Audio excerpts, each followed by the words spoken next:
An important part of our Unitarian and Universalist heritage is our tradition of a free pulpit, it's free, and a free pew. That means my freedom of the pulpit means that I'm encouraged to preach about whatever I think will be significant and meaningful and hopefully interesting for us to consider. But your freedom of the pew means that you're not expected to believe anything just because it's said from this or any other pulpit. That being said, once a year, members and friends of this congregation contribute all sorts of items and events and opportunities to our annual auction. And each year, one of my auction contributions is to lend my freedom of the pulpit to the highest bidder's choice. So that if there's a sermon topic you've been hoping to hear addressed, our next auction in October could be your chance. Last year, Bob Ladner won the auction sermon, and for the topic, he chose the book, The Dawn of Everything, A New History of Humanity, co-authored by the archaeologist David Wengrow and the late anthropologist David Gregg. Have any of you read this book or maybe heard some interviews? Okay, I see. Bob's read it. Good. So I did see a few hands. I know a few others of you have read this. After reading this book, Bob was particularly interested in the question of what to do when new research has falsified many of the facts that were the basis of our worldview, of kind of how we thought things came to be, or with the human tendency to generalize important discoveries until they're wrong. So if you like this sermon, thank Bob. It was his idea, and it likely wouldn't have happened otherwise. But if you don't like the specifics, blame me. You just get to pick the topic. You don't get to pick the content of the sermon. And I'll let you in on a little bit of a secret. We ministers get a little anxious sometimes about this whole auctioning sermon topics business. There's always a risk you could end up getting a topic you'll regret, or biting off more than you can chew, or whatever. But I'll say, so far into 11 years of auctioning off sermon topics, I've been grateful and intrigued each time, and this one is no exception. But to be clear, Bob didn't let me off easy. This book does weigh in at around 500 pages, but honestly, it's riveting. It's really, really interesting. It's a book that I'd very much wanted to read when it was published in 2021, but I may have never gotten around to it if I hadn't had the good fortune of Bob assigning it to me.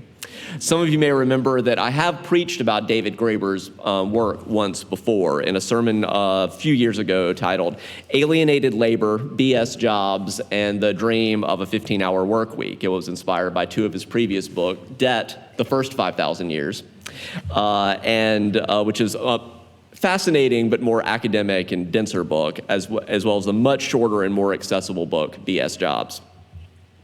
That second book feels all the more relevant today with the massive breakthroughs that we're seeing in artificial intelligence. I suspect Graeber would welcome robots taking over what he calls a lot of BS jobs. Not all jobs are, but some are. Here's just one quote from that book.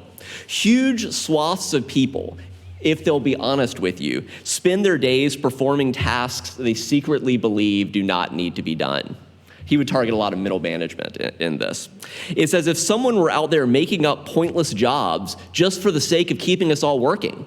And he's just not clear that that's such a good use of our human freedom. The moral damage that comes from this situation is profound. It is a scar across our collective soul.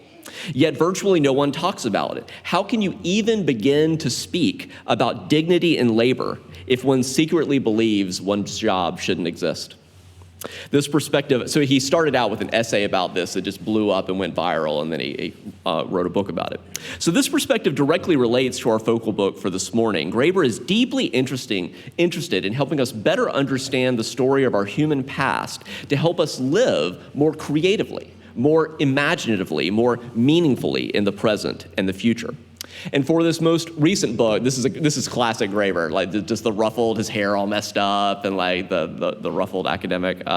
For this recent book, Graeber, this world-renowned anthropologist, pictured on the right, joined forces with David Wengrow, pictured on the left, who's an archaeology professor at University College London.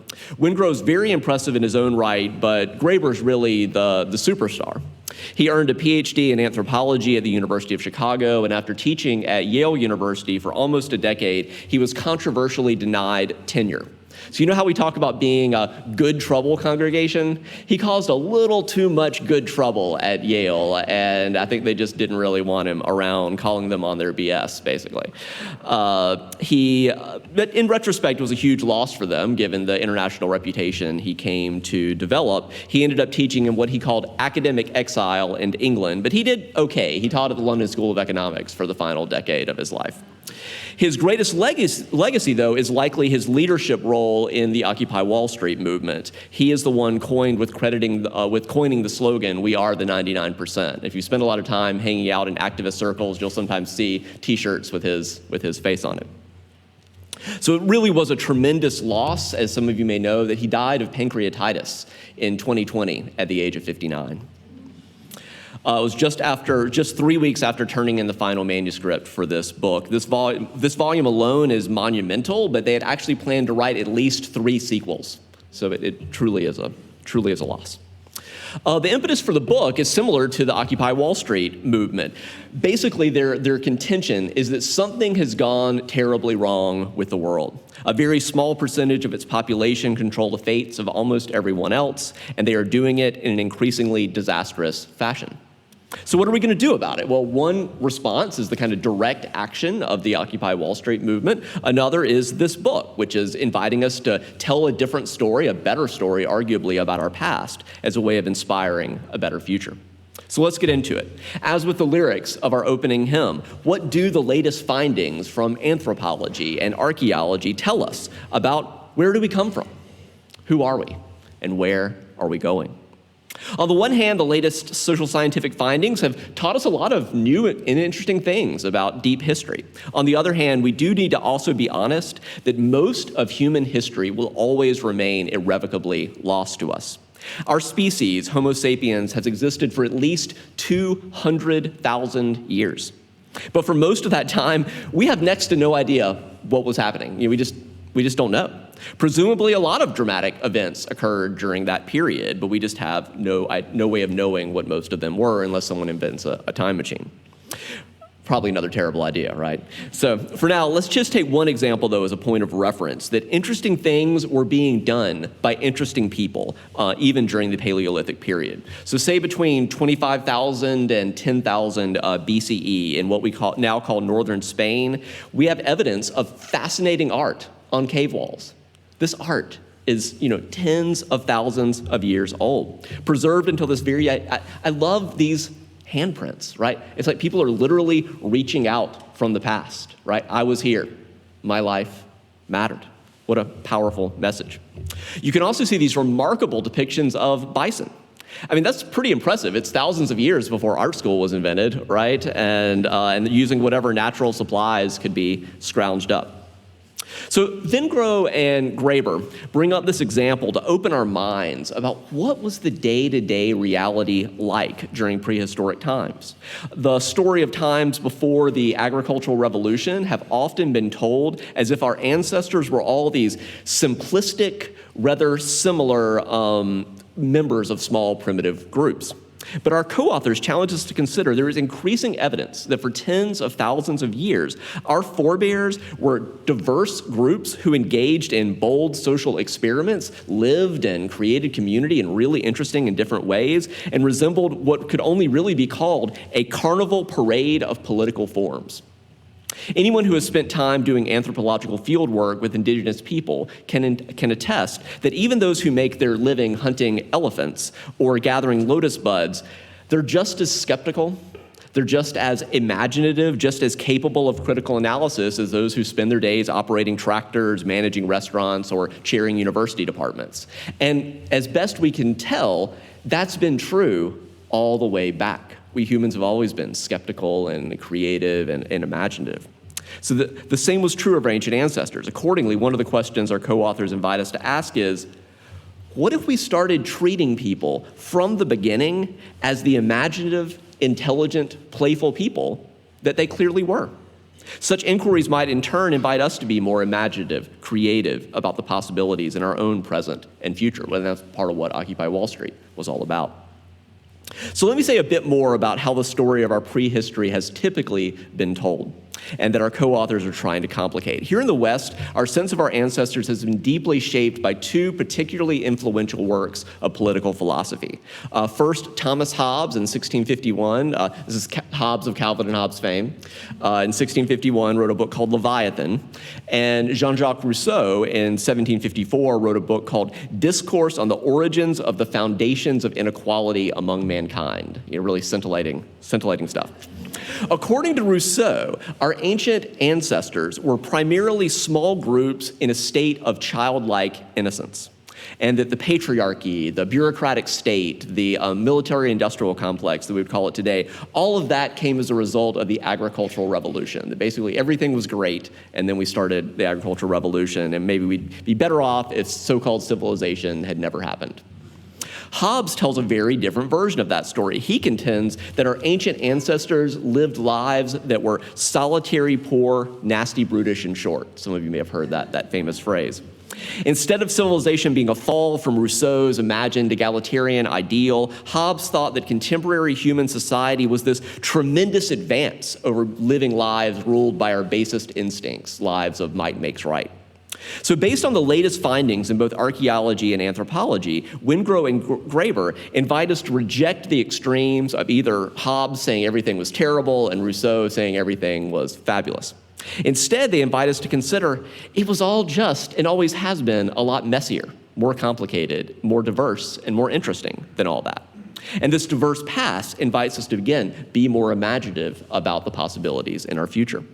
From our perspective here in 2023, it can be easy to forget that our current view of our ancient ancestors is actually of quite recent origin. It was really not until the early 19th century, a mere 200 years ago, that many Westerners thought, some still do, that the biblical book of Genesis was our best resource into deep history. So they thought the universe was about 6,000 years old and began with two Hebrew-speaking humans and a talking snake. It's important to remember that prior to the early 1800s, no one had ever heard of a dinosaur, right? Prior to just 200 years ago. Then suddenly, the bottom dropped out on human history. As we've come to discover, prehistory is not a matter of a few thousand years, it's more like 3 million years. And for most of this period, evidence is extremely limited. There are phases of literally thousands of years for which the only evidence of hominid activity is a single tooth, and perhaps a handful of pieces of shaped flint. So what do we know? Wingrove and Graeber write that the only thing we can reasonably infer about social organizations like the ones of our earliest ancestors is that it was likely extraordinarily diverse. Early humans inhabited a wide range of natural environments and would have come up with a huge number of different ways of adapting to those very diverse environments. From coastlands to tropical forests to mountains to savanna, our ancestors were far, far more physically diverse than we humans are today, and that would have also been a factor. Presumably, their social differences were even greater than their physical ones. In other words, there is no original form. There wasn't some simple thing that we fell from. There was no Garden of Eden, no single Eve ever existed. Again, it's just messier and more complicated. And as they're just trying to get us to open our minds to begin to see that. This means that Rousseau is wrong in trying to convince us that everything was just, cupcakes, unicorns, and entirely rosy, and in the childlike innocence of the ancient past. And also that Hobbes was wrong, that everything was just warlike and terrible all the time. Just neither of those things are true. Both of them were probably true, but also a huge number of things every other point in between. Our past was radically diverse, and that can again open our imaginations for the future. Let me give you a few among many prominent examples that have led our co-authors to this conclusion, that our ancestors were really, really interesting folks. As archaeologists have closely examined graves in modern-day Russia, for example, they've found that not all bodies were treated simply and the same as you would think if Rousseau had been right about civilization. Instead, we have bodies dating back around 30,000 years that are decorated with many thousands of beads that have been laboriously worked from mammoth ivory and from fox teeth, and originally such beads would have decorated clothing made of fur and animal skin. Or more famously, what about Stonehenge? As early as 5,000 years ago, coordination was happening over large parts of the British Isles, such that these inordinately large stones could be moved, some from as far away as Wales, which is 12 hours away by foot. So, they weren't just all sitting around doing nothing, as Rousseau would hold, and they also weren't just always fighting with each other, because otherwise Stonehenge and many other examples would never have been built. Or because I lived in Louisiana for 7 years prior to moving to Maryland, I wonder if any of you have heard of the very unfortunately named, very significant archaeology site called Poverty Point. I mean, what a terrible, you have, okay, great. If you're driving on I-20 between Shreveport and Jackson, it's really worth stopping by to see, even though Poverty Point is a terrible, terrible name, bad marketing. So there is fascinating archaeological evidence that in that area, again, between kind of Jackson and Shreveport, 3,600 years ago, there was a very large civilization in that area. So thousands of years before Columbus sailed the ocean blue. Again, the point is that our ancient ancestors lived neither in childlike simplicity nor in a state of perpetual depravity. And the closer we look at the past, the more diverse it turns out to be. Not to put a too fine a point on it, but it turns out that not all modern hunter-gatherers valued leisure over hard work, just as not all held easygoing attitudes about private property. It was just, again, everywhere in between. Instead, what modern archaeologists and anthropologists are coming to find is that human beings really have spent the last 40,000 years or so moving back and forth between different types of social organizations, building up hierarchies, and then dismantling them, just like we spend a lot of time thinking about how to do. So the most interesting question for us may be, how did we get so stuck today, knowing that our ancient ancestors were much more diverse? It may be that our globalized world has ironically made us all a lot more similar and gotten us all stuck. We all have to have nation states. We all have to have governments done in this way, and it's just not so. And if you want to sort of skip to the end, Graeber, kind of tip his cards, he's really an anarchist, so like that's really his jam. That's really where he's trying to kind of go with all of this. But if I had to boil it down to one word, kind of in that spirit of anarchy, this 500-page book is really a cry for freedom. How can we reclaim our original freedom to experiment with ways of being together as humans, instead of allowing ourselves to be locked into our current system that allows tremendous inequality to exist? It just doesn't have to be that way. There really is liberation in abandoning the story of either Rousseau or Hobbes. We are neither originally simplistic nor originally thuggish. We humans have always been, again, a lot messier, more complicated, and more interesting than all that. And opening our hearts and our minds and our spirit to the diversity of the past, to me, gives me some hope for the future. In the words of our co-authors, we should keep in mind that our ancient ancestors created bureaucracies that worked on a community scale. They created cities governed by neighborhood council. They created forms of land management based on caretaking rather than ownership and extraction. These things really did exist, even if our habitual ways of looking at the past put those in the margins rather than at the center of things. Much of this book has been devoted to recalibrating those scales, to reminding us that people really did live in these unique, interesting, and creative ways for centuries, sometimes even for millennia. It's quite an inspiring story, I think, of where did we come from? Who are we? And where are we going? And I'm grateful to be on that journey with all of you of finding out where we might be going from here. So in that spirit, I invite you to rise, embody your spirit. Let's sing together a hymn that is all about we, you, yous, trying to say, what kind of difference are we trying to make? What kind of religion are we trying to live? Hymn 1058, Be Ours a Religion. We'll sing it through twice.